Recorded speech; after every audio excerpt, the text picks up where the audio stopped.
네, 반갑습니다. 부동산 공인중개사 배움터입니다. 이번 시간에는 블로그에 대해서 좀 얘기를 할까 하는데요. 블로그는 네이버에서는 그렇지 않다라고 얘기하지만 실질적으로 블로그는 블로그 지수라고 하죠. 네, 블로그를 하시는 분들끼리 이해하고 인지를 하고 통용하고 있는 이제 용어이기도 한데요. 블로그 점수라고도 합니다. 그러니까 이 블로그가 얼마나 좋은 컨텐츠를 가지고 잘 육성을 해왔는지의 여부에 따라서 네이버의 일정한 기준에 의해서 검색 노출에 반영하는 그런 어떤 등급이 분류된다라는 얘기죠. 그래서 나는 좀 더 잘 노출이 되기 위해서 그래서 좀 더 많이 노력들을 하시는 건데, 그렇다면 이 블로그 지수라는 것은 어떤 기준으로 어떤 이유로 이렇게 잘 검색되어지는 블로그, 그렇지 않은 블로그로 보여질까요? 자, 그 이야기를 좀 할까 합니다. 자, 블로그 지수는 무엇으로 결정이 되나라고 주제를 한번 정해봤고요. 자, 5가지 정도로 크게 보실 수가 있을 것 같아요. 자, 첫 번째로는 블로그의 꾸준한 컨텐츠 발행, 독창적 문서, 뭐 이거는 당연하죠. 매일같이 컨텐츠를 하나 내지는 2개, 뭐 한 건씩만 발행을 해도 무관합니다. 그리고 어떤 분들은 이런 질문도 하세요. 그러면 나 가끔씩 이렇게 날짜도 건너뛰는데 이게 점수를 까먹나요? 꼭 그렇지는 않은 것 같고요. 건너뛰더라도 이렇게 검색 노출 반영이 잘 되는 블로그들도 꽤 많이 있습니다. 그래서 내가 휴먼 상태를 계속 오래 두지 마시고 꾸준히 정보 쓴 글을 좀 발행을 해주시면 됩니다. 그리고 독창적인 문서라고 돼 있죠. 이것은 책이든 다른 블로그든 카페든 어떤 다른 컨텐츠에 있는 내용을 그대로 따서 쓰지 마시라는 거죠. 말 그대로 유사문서 반독이 돼서 내 그 컨텐츠가 검색 제외가 될 수 있거든요. 검색 제외만 되면 뭐 문제가 안 되는데, 다시 말해서 남이 써놓은 이미 있는 컨텐츠를 베껴서 쓴다라고 네이버에서 인식을 하게 되죠. 그래서 블로그의 품질에 뭐 좋지 않은 영향을 줄 수가 있습니다. 그래서 반드시 독창적인 문서, 이전 강의에도 설명을 드렸는데 어떤 법령이나 법규, 기타 참고를 해서 써야 될 어떤 문건이 있다면 그 어떤 내용이나 문장을 살짝 그 내용상의 의미는 비슷하게 글을 살짝 바꿔서 포스팅을 하시면 도움이 되실 겁니다. 이전 블로그 강의를 보시면 그런 내용들도 나와 있을 겁니다. 즉 다시 말해서 내가 직접 타이핑을 해서 나만의 이야기를 써야 된다.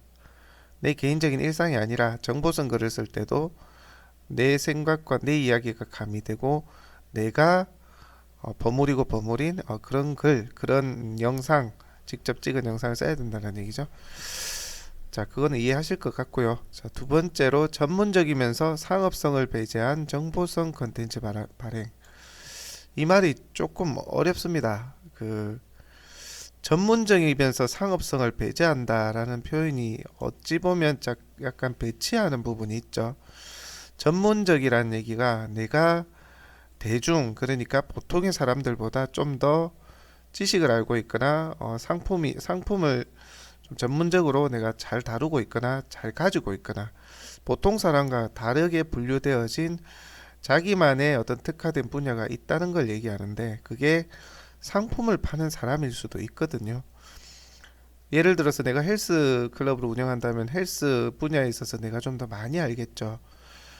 통영 같은 경우 굴이 유명한데 굴 업종에 오래 종사하신 분들은 굴에 대한 상품 판매에 대한 정보뿐만이 아니라 굴에 대한 생산, 그리고 유통이라든지, 그리고 어떤 굴 자체에 대한 영양소라든지 여러 가지 전문적인 지식이 훨씬 많다라고 봐야 되는 거죠. 그래서 이러한 어떤 상업성을 100% 배제한 전문가를 어, 판독해내기가 사실은 좀 애매합니다. 또 실제로 만약에 그렇게 한다라고 가정을 하면 블로그의 크리에이터, 그러니까 블로그 포스팅을 통해서 자신을 보여주고자 하는 사람들, 자신의 상품 혹은 매장을 알리고자 하는 사람들이 포스팅을 많이 안 하게 되겠죠. 예를 들어서 나는 어떤 한의원을 운영을 하고 있는데 나는 이 한의원을 소개를 하고 싶어요. 내 한의원을 알리고 싶다는 거죠. 그래서 뭐 한의학에 대한 정보도 넣고요. 그 다음에 어떤 그런 것들을 포스팅을 하게 될 텐데, 그래서 내가 홍보글도 좀 쓰고 했는데 홍보를 한답시고 바로 블로그 품질 떨어뜨려 버린다 하면 그러한 어떤 그 독창적인 전문 정보를 가지고 있는 사람들이 그러니까 포스팅을 안 하겠죠. 말 그대로 크리에이터가 줄어들게 된다는 얘기입니다. 그래서 무작정 배제를 할 수는 없어요, 사실. 그래서 일정 정도는 인정을 합니다. 그래서 이 정도를 가지고 우리가 참 잘 요리를 해야 된다는 게 그 이야기죠. 무슨 얘기냐면 나는 우리 지역에 있는 현안 그리고 부동산 정보, 부동산 현안에 대해서 누구보다 잘 안다. 일반인들보단 잘 안다. 라는 내용을 블로그에 담아 주셔야 되고요. 그리고 중간중간에 자기 매물이라든지 자신의 이야기, 그러니까 고객이 찾아올 수 있는 직간접적인 상업성이 가미된 포스팅을 함께 해주시라는 거죠. 자, 그리고 정보성 컨텐츠 발행이라는 것은 우리가 일상을 쓰거나 전문 정보를 쓸 때도 단순히 그냥 나열하는 형태가 아니라 말 그대로 상대방한테 내가 설명한다는 느낌을 좀 주시는 게 좋다는 겁니다. 네이버는 뭘로 먹고 사느냐 하면 블로그나 카페 지식인들의 크리에이터들이, 즉 작성자들이 자신의 컨텐츠를 자기가 알고 있는 분야를 표현을 했기 때문에 누군가가 검색을 했을 때 그 표현한 컨텐츠를 보여주는 거거든요. 그런 형태로 포털이 운영되고 있기 때문에 그 전문적인 정보, 누구나 좀 궁금해할 수 있는 정보를 이렇게 자주 업로딩하는 그 크리에이터를 굉장히 좋아합니다. 그럴 수밖에 없죠. 그게 자신들의 재산이니까요. 그렇게 해서 크리에이터들이 정보를 재생산하며 그 재생산된 정보를 검색자들한테 계속 보여주는, 쉽게 말해서 이렇게 어떤 큰 테두리나 아웃라인만 만들어주고 자기네들끼리 놀고 돈은 네이버가 벌어가는 거죠, 사실. 이런 형태로 하고 있고요. 뭐 그렇다고 해서 네이버를 뭐 도둑놈이다 그렇게 생각하실 필요는 없죠. 사실 네이버는 우리 그 일반 이용자들한테 무료로 메일 서비스도 제공하고 카페 서버도 주고요. 다양한 어떤 정보, 다양한 도움되는 컨텐츠들을 제공을 하고 있죠, 사실. 서로 이제 윈윈할 수 있는 이런 시스템이 되어 있는 거죠. 네, 그래서 블로그를 운영하실 때는 전문적이면서 상업성을 배제한, 상업성을 아예 배제하지는 않더라도 가능한 한 상업성을 줄인, 이렇게 표현하는 게 맞을 것 같고요. 정보성 컨텐츠를 좀 발행하는 게 좋다. 음식을 하나 먹더라도 이 음식에 대한 맛이 있는 점, 또 내가 이 음식을 먹으면서 조금 아쉬웠던 점, 나라면 이런 음식을 뭐 이렇게 하겠는데 이런 형태로 먹어볼 텐데 하면서 조금 더 정보를 줄 수 있는 그런 내용을 담는 게 좋다라는 것이고요. 자, 세 번째, 독자로 하여금 꾸준한 관심을 받는 컨텐츠. 뭐 이거는 당연하겠죠. 좋은 컨텐츠를 이렇게 실게 되면 이웃 추가도 늘고요. 그 컨텐츠를 계속 보고자 온 사람이 다음에 또 오게 되고, 그렇게 해서 그 컨텐츠를 실제로 보게 되겠죠. 그러면 내 블로그 서버에 들어와서 오래 머물고 있습니다. 머무는 기간이 길수록 이 컨텐츠는 좋다고 네이버봇이 판단을 하겠죠. 자, 그리고 댓글입니다. 댓글. 그냥 왔다 가시는 분들도 있겠지만 댓글을 좀 달아주는 글들이 아무래도 내 블로그 운영 육성에 있어서 플러스가 될 수 있습니다. 좋아요도 마찬가지고요. 스크랩은 나는 이 정보가 필요하기 때문에 내가 정보를 가져간다는 의미죠.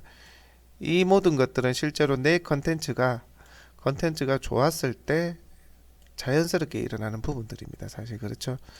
이런 것들도 한때는 점수에 반영하지 않는 적도 있었어요. 워낙 임의적으로 뭐 체류, 댓글, 좋아요 막 서로 이어 추가하고 막 프로그램이 막 난립을 하고 했을 때는 이렇게 전혀 이게 점수치로 반영이 안 되었던 시절이 있었어요. 그런데 지금은 네이버의 그 블로그의 기본 폼은 좋은 컨텐츠를 발행하고 그 좋은 컨텐츠를 발행하는 사람을 좀 선별해내는 과정 중에 이 점수도 포함이 된다 정도로 이해하시면 될 것 같아요. 사실 이웃 추가 같은 경우는 중요합니다. 왜냐하면 내 블로그 지수가 좋든 안 좋든 내가 컨텐츠를 잘 이렇게 만들어서 이웃들이 많아지게 되면 그 이웃들이 블로그 홈에서 내 컨텐츠를 계속 보는 단골 뷰어가 되겠죠. 보는 사람. 그런 사람들이 많아지기 때문에 내가 나중에 검색 노출이 좀 잘 안 되더라도 상당히 그 방문해 주는 사람이 많게 됩니다. 하나의 그룹이 생성이 되는 거죠. 그래서 이웃 추가는 굉장히 중요하고요. 블로그를 운영 육성, 그 블로그 지수를 높이는데도 사실은 도움이 상당히 많이 됩니다. 자, 이거 참고해 주시면 될 것 같고요. 네 번째, 블로그 컨텐츠를 얼만큼 활용하고 있나? 이거는 제가 몇 번 경험한 내용입니다. 물론 이거는 조금의 차이는 있을 수는 있어요. 무슨 얘기냐면 어, 혹자는 또 그런 얘기들을 해요. 이게 전혀 상관이 없다. 근데 저는 실제 경험을 했기 때문에 제가 자신 있게 말씀을 드릴 수 있습니다. 자, 내가 네이버 아이디를 가지고 블로그 육성만 하고 있는 사람이 있어요. A라는 사람이 있고요. B라는 사람은 블로그 육성도 하고 그 아이디로 매일 클라우드도 쓰고요. 카페 활동도 열심히 합니다. 그리고 지식인 활동도 하고요. 여러 가지들을 그 네이버의 컨텐츠들을 좀 꾸준히 활용한 사람이 블로그 지수가 높아질 확률이 높습니다. 이건 제가 경험을 했고요. 실질적으로 덕후처럼 카페나 지식인 특정 영역에서만 아주 우수한 활동을 하더라도 블로그 지수가 조금 빨리 업이 됩니다. 반대로 블로그를 정말 매일같이 열심히 컨텐츠를 잘 운영 육성을 하게 되면 카페나 지식인에서도 어떤 제재가 페널티나 제재가 없었다고 가정했을 때 좀 더 빨리 육성이 되고 가산점이 됩니다. 이건 정확한 얘기예요. 뭐 전혀 영향 없다 하는 얘기는 그 사람들 얘기입니다. 저는 실제 제가 경험을 했고 체험을 했기 때문에 자신 있게 말씀드릴 수 있습니다. 그래서 우리가 가끔씩 보면 내가 블로그를 키우는 아이디는 따로 있고 실질적으로 이러한 것을 쓰는 실제 아이디는 또 따로 있으신 분들이 있거든요. 그러지 마시고 가능한 한 내 아이디 혹은 한 아이디로 같이 메일과 클라우드 실명 인증도 하시고요. 그 다음에 카페 지식인 이런 것들을 한 아이디로 활용을 하시고 사용을 하시면 더 좋다라는 얘기입니다. 자, 경쟁업체 해방 등의 페널티 정도, 이거는 사실 많은 분들이 잘 모르고 있고 강의에도 잘 안 나옵니다. 이게 뭐냐면 이런 거죠. 예를 들어서 대출이나 경쟁 심한 것들이 있습니다. 대출, 뭐 병원, 성형, 뭐 여러 가지가 있죠. 뭐 그다음에 우리 부동산과 관련된 키워드 중에 분양, 그다음에 중고자동차, 뭐 성인 같은 게 성인용품, 뭐 이런 것들은 경쟁이 상당히 치열합니다. 뭐가 치열하냐 하면 네이버의 클릭당 과금도 일단은 비싸고요. 그 경쟁도 심하고요. 쉽게 말해서 네이버가 돈을 벌어갈 수 있는 중요한 중요 키워드가 된다는 거죠. 그리고 마케팅 분야에서도 굉장히 경쟁이 치열하고 어뷰징도 심합니다. 예를 들어서 어떤 대출을 검색을 했다 치면 뭐 저렴한 대출 뭐 이런 것들을 검색했을 때 뭐 저리 대출 뭐 이런 것들을 검색을 했을 때 이런 것들 비용이 굉장히 비싸다라는 겁니다. 클릭당 가금이 비싸고요. 또 지식인이라든지 그 다음에 스마트폰으로 보면 뭐 블로그나 카페에도 보일 수 있을 텐데 이러한 영역들이 어뷰징이나 경쟁이 엄청 치열하다는 거죠. 이해가 되시나요? 이런 것들 어뷰징이 심하고 바꿔서 말하면 저희 이런 표현을 하긴 못한데 좀 이렇게 서로 공격을 한다라고 해야 되나요? 그런 부분도 있습니다. 네, 있고요. 그런 부분들을 좀 알고 계셔야 됩니다. 자, 만약에 나는 일반적으로 그냥 부동산 뭐 관련 글만 쓰고 우리 땡땡 부동산 땡땡 아파트 매매 그리고 내 일상도 쓰면서 정보 쓴 글을 잘 쓰고 있다가 나도 모르게 그냥 자연스럽게 내 블로그 지수가 조금 올라갔어요. 자, 중고자동차를 키워드에 넣고 제목에 넣고 내용에도 중고자동차 내가 뭐 샀다 혹은 뭐 사러 갈 것이다. 전혀 홍보성 있는 내용이 아닌데 이게 상위에 떴어요. 자, 중고자동차 예를 들게요. 여기에 내가 떠버린 거예요. 아니면 여기 떴거나. 그러면 어떤 일이 벌어지냐 하면 이게 홍보성 글이 아니라 하더라도 광고 대행사에 의해서 내가 좋지 않은 영향을 받을 수도 있다라는 겁니다. 이건 다음에 좀 구체적으로 설명을 드려야 될 것 같은데, 그러니까 나도 모르게 사실 일상적인 글을 쓰고 어떤 경쟁 구도에 있는 고의로 내가 경쟁 구도로 진입하지 않았는데도 그렇게 보여져서 내가 페널티를 받을 수가 있다는 겁니다. 뭐 신고도 하고 뭐 트래픽으로 뭐 어뷰징을 가짜 어뷰징을 주기도 하고 막 안 좋은 행위들을 해요. 왜 그러냐면 얘들은 비싼 돈을 주고 이 위치에 유지해 주기로 광고 대행사와 광고주가 협약을 맺는 거죠. 그렇게 되면 내가 여기 이 위치에 있으면 누군가가 올라와서 이 위치를 차지를 해야 되는데 나는 그냥 올라간 건데 나를 끌어내린다고요. 끌어내리는 방법들은 뭐 트래픽일 수도 있고 안 좋은 얘기들이 몇 가지 있습니다. 그게 내 블로그에 악영향을 준다는 거죠. 이해되시죠? 그래서 나는 어떤 다른 나쁜 행위를 하지 않은 거예요. 그냥 병원에 관한 얘기를 썼는데 병원이 상위에 뜬 거예요. 뭐 예를 들어서 뭐 양악 수술이라든지 이런 것들, 그런 키워드를 나는 그냥 류마티스 관절염 그냥 이런 거 썼는데 여기 올라갔는데 이미 많은 광고 대행사들이 이 위치를 잇고 싶어 했다는 거죠. 그래서 내가 본의 아니게 피해를 입으실 수가 있습니다. 경쟁업체의 회방. 이해되시나요? 그래서 블로그를 육성할 때 보면 가끔씩 그런 얘기를 해요. 저도 그런 강의를 드리는데요. 뭐 이런 키워드는 가능한 쓰지 마라. 홍보성이 아니라도 피해가라 라고 말씀드리는 것은 네이버 봇도 유심히 보고 필터링을 하는 키워드이기도 해요. 워낙 경쟁이 심하고 트래픽 경쟁이 심하고 어뷰징이 심하니까 네이버도 웬만하면 이런 키워드가 올라오면 뒤로 빼버리거든요. 어중간한 블로그가 쓰면. 그런데다가 경쟁 업체들끼리 자기네들끼리 싸워서 나는 그냥 거기 있을 뿐인데 그걸 끌어내리기 위해서 지네들끼리 엉뚱한 짓을 한다는 거예요. 그래서 가능한 한 이런 키워드들을 비켜가서 가시면서 포스팅을 하셔야 된다는 거죠. 이런 얘기들은 잘 안 해요. 어디 블로그 강의 들으러 가보시더라도 실제 이런 거에 페널티를 내가 먹는지 안 먹는지조차도 몰라요. 그냥 일반적인 얘기만 하는데 이게 사실 만연합니다. 특히 우리 부동산 같은 경우는 분양 있잖아요. 분양이라든지 이런 것들을 좀 상당히 좀 포스팅을 하는 경우가 많기 때문에 어떤 특정 분야의 분양이라든지 분양권이라든지 어떤 아파트가 대대적으로 광고를 한다고 칩시다. 입주라든지. 그러면 예를 들어서 뭐 통영 아파트라고 칠게요.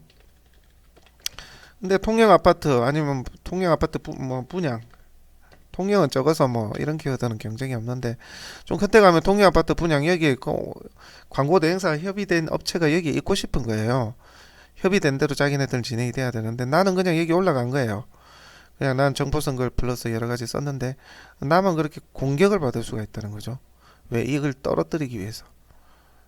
그래서 키워드는 조금 조심하시고 신경을 쓰셔서 포스팅을 하셔야 되고 금지해야 될 단어나 키워드들이 존재를 한다는 겁니다. 이해되시죠? 이 부분은 저희가 강의를 추후에도 좀 더 추가로 설명을 드리겠지만 뭐 오프라인 강의를 들으시는 분은 저희가 이 리스트를 다 드릴 거예요. 드리면 그런 부분들은 가능한 피해서 가셔야 되고요. 그리고 정말 궁금하시면 분들은 댓글이나 게시글에 남겨주시면 내가 이런 키워드를 좀 쓸 건데 문제가 없겠나 이런 거 문의를 남겨주시면 카페에 제가 아는 선에서는 답변을 좀 드리도록 할게요. 그래서 이런 부분도 신경을 좀 써주셔야 된다라는 거죠. 자, 이 부분들은 네이버 블로그를 운영 육성할 때 기본 폼입니다. 이 정도는 반드시 알고 신경을 쓰시면서 약간은 의도적으로 블로그를 육성을 하시는 게 좀 더 빨리 커지긴 합니다. 물론 정보성 글, 그다음에 홍보성 글을 병행해서 꾸준히 쓰시면은 그 자체로 하여금 상당 점수가 반영이 되고 그게 기본 베이스가 되는 거지만 이런 것들을 조금 더 신경을 써주시라는 겁니다. 그리고 이건 뭐 당연하겠죠. 그리고 제가 항상 말씀드렸다시피 좋은 문서를 발행하기 위해서 신경을 써야 되고 내 생각과 내 의도, 내 의사, 내 이야기를 좀 함께 발행하면서 독자로 하여금 매물만 보는 게 아니라 내가 좀 어떤 사람인지 그런 것을 좀 보여주면서 자연스럽게 이렇게 좀 뭐랄까요 좀 친근감을 느껴서 단순히 이제 매물 정보뿐만이 아니라 사람 대 사람으로 이웃 추가를 하는 사람도 좀 늘어나고 그다음에 내 매물에 대해서 궁금하기도 하지만 내 이야기도 계속 한번 보고 싶어서 들어보는 사람들 그런 체류가 좀 늘어나는 그런 좋은 컨텐츠를 발행할 수 있는 연습을 꾸준히 해야 된다는 것도 제가 참고로 말씀을 드립니다. 이상 강의는 이 정도로 하고요. 다음 시간에 또 함께 하도록 하겠습니다. 감사합니다.